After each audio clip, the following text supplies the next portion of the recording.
Tem novidade no Flamengo, renovação para lá de importante encaminhada. Quero contar também sobre o Cruzeiro e a busca por um ponta velocista. As últimas no mercado, bastidores, finanças e muito mais. Fala aí pessoal, sou Jorge Nicola, bem-vindos a mais um vídeo do canal. Sempre bom ter vocês por aqui. Se perder tempo, pedir para deixar like, se inscrever no canal e ativar as notificações. Bora direto para o giro de notícias. E a primeira informação é sobre a busca do Cruzeiro por um ponta. Prioridade da Raposa para os reforços que devem chegar na metade do ano. O Cruzeiro entende, a partir de um pedido de Léo Jardim, que precisa de jogadores de velocidade e drible, uma das carências do atual elenco. Por isso, são dois nomes em pauta. Duas negociações que já nem são tão novas. Marino Inestrosa, atacante colombiano de 22 anos de idade, e Matheus Gonçalves, esse bem mais conhecido do público brasileiro por ser atacante do Flamengo. O grande problema é financeiro nos dois casos. O Atlético Nacional pede 5 milhões de euros apenas pela sua parte, 50% dos direitos econômicos. Já o Matheus Gonçalves, na primeira investida do Cruzeiro, o Flamengo respondeu que gostaria de 9 milhões de euros. A estratégia do Cruzeiro a partir de agora é tentar comprar percentuais menores de um ou outro desses dois jogadores para que pelo menos um desses reforços pinte a partir da metade do ano. Cruzeiro que briga pelo título do Campeonato Brasileiro com Palmeiras e Flamengo e segue vivo na Copa do Brasil. Na Sul-Americana, cumpre tabela na última rodada, o time está eliminado depois de uma campanha vexatória. Hora de falar sobre o Flamengo com renovação de contrato encaminhada.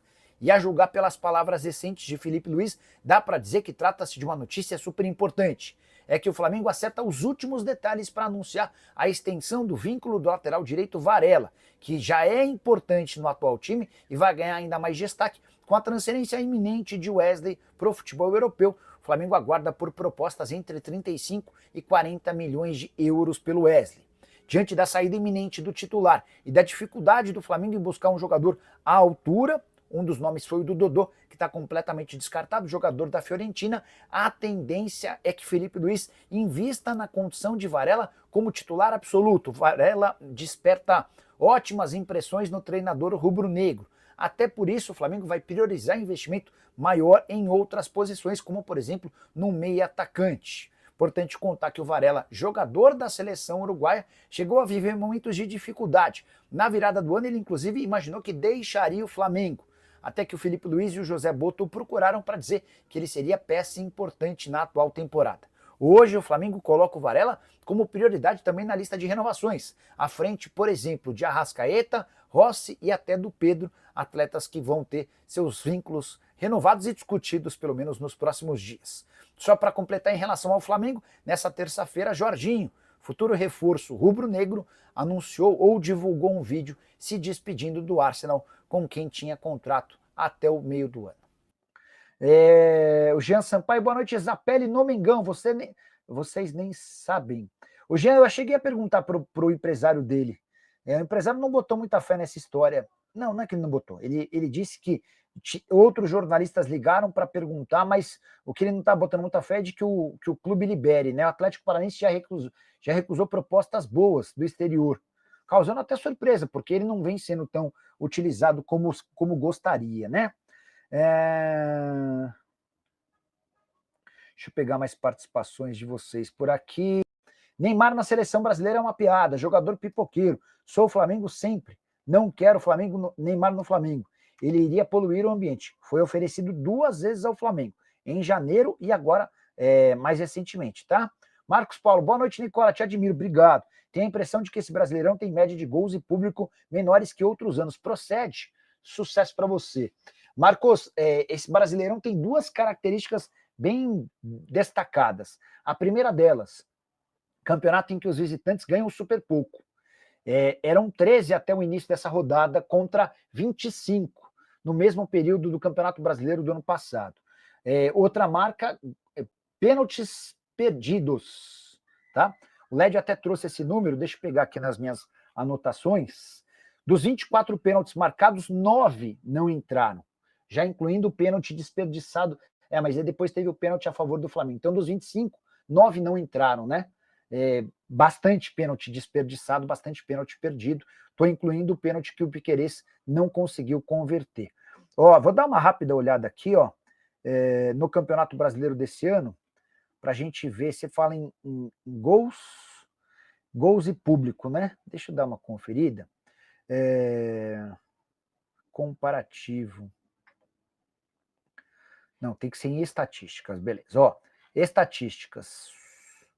A gente tem uma média de gols nesse ano de 2,24. Média de gols 2,24, tá? E o público de 25 mil. 2,24 e 25 mil, tá? Até agora. Vamos pegar o do ano passado, 2,24 e 25 mil. 2,24 e 25 mil. Brasileiro do ano passado, média de gols, 2,44. Então, houve uma redução.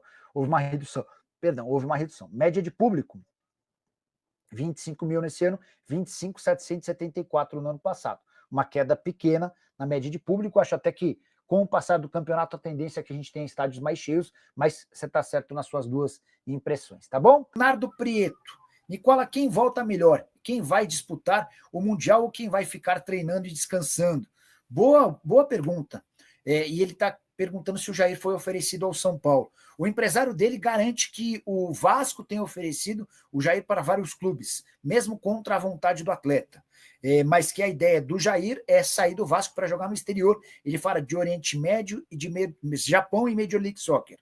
Sobre quem fica melhor, eu acho que os clubes que não disputam o Super Mundial vão ter um tempo de preparação super importante.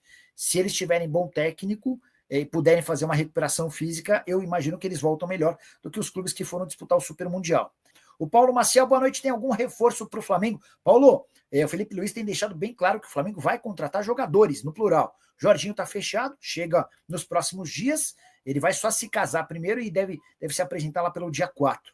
E o Flamengo tem vários nomes na lista, né?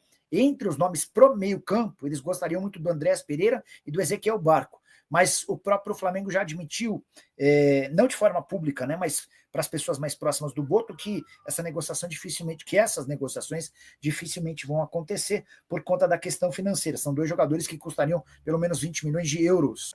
Bora falar agora sobre o Flamengo com o fim de um susto importante.